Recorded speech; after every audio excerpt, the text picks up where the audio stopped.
Pour démontrer que des triangles sont semblables, il y a deux méthodes, soit on travaille avec les angles, soit on travaille avec les longueurs des triangles.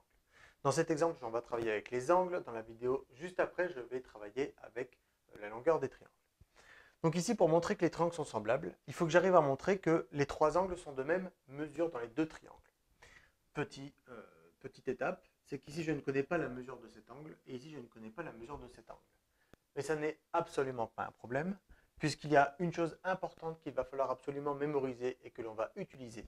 C'est que dans un triangle, quel qu'il soit, la somme des mesures des angles de ce triangle fait toujours 180 degrés. Ça veut dire que cet angle-là, plus cet angle-là, plus cet angle-là va faire 180 degrés. Et c'est ce qu'on va utiliser tout de suite. C'est-à-dire que 89 plus 56 plus l'angle ACB fera 180 degrés.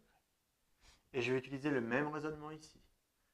89 plus 35 plus l'angle EFD, ça va faire 180 degrés. Et à partir de cette addition à trous, nous allons retrouver la mesure des angles qui nous intéressent. 89 plus 56.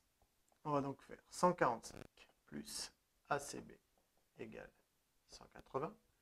Ici, 124 plus EFD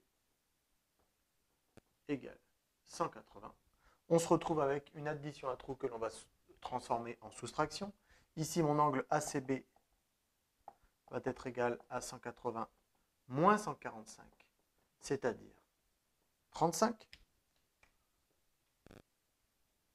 Et ici, même principe, 180 degrés moins 124 degrés, ça va nous permettre d'obtenir notre angle EFD, et c'est-à-dire 56 degrés. On vient donc de montrer que mon angle ici, EFD, mesure 56 degrés.